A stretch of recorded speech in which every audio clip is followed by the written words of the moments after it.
ساکن دهه به نام اسماعیل سامانی جماعت دهات 10 سالگی استقلالت شهر ترسونزاده حبیب الله فیض الله 83 سال دارد.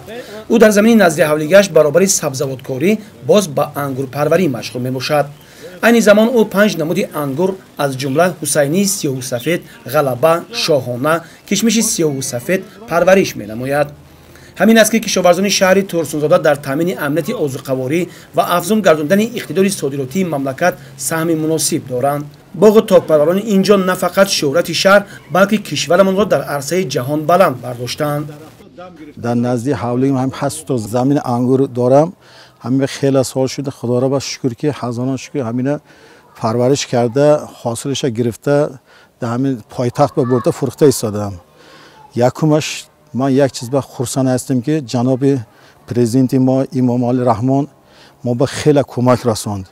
من زمین های وی داد پرزیدنت که داد زمین های نزد حولیکارا دادگی در وقت سیوز با ما با زمین نمیدادم در یک خانه با یک 7 ستوق با 4 خواجگی زندگی میکردیم.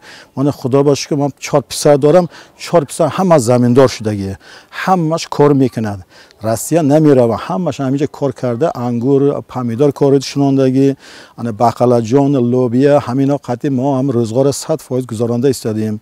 این انگورای ما حال 3 سالان حال نو شنوندگی من پیشنگیش وای پراداش نمیشد و همین بریده پرتافته پرادای نو آورده هم پیوند کردیم. خدا خواهد سال آینده هم خیلی نظم می شود. از جماعت دهات 10 سالگی استقلالت شهر ترسونزاده معلومات میدهند که ساکنان تابع جماعت زمین نزد حولیگی خود را ثمراناک استفاده نموده در یک سال از آن 2-3 حاصل به دست میآورند. همچنین زمین‌های للمی نیز خوب استفاده برده می شود. دهقانان از تربوز و خربوزه، گندم و زغیر حاصل دلخواه می‌رویانند. انا در حدود جماعت ما 31000 اهالی داره. نزد حولیگی شبه کشاورزی خط مشغول می باشد. انگور پروری من بعد نزد حولیگی شبه پمیدار، لوبیا همینا قطعی با چرواداری قطعی مشغول می باشد. من خلق زمین نزد حولیگی را ثمراناک استفاده میبره. انا 2-3 حاصل میگیره. مردم ناز همین کار کرده شده ایستاده است. زندگانش پیش برده شده.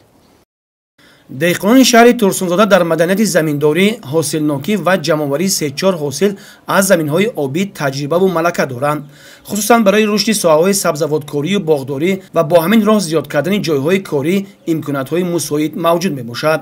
حبیب الله فیض الله انگورپرور این منطقه باز نیت دارد زمین‌های باغ را وسیع کرده نمود انگورها را زیاد نماید.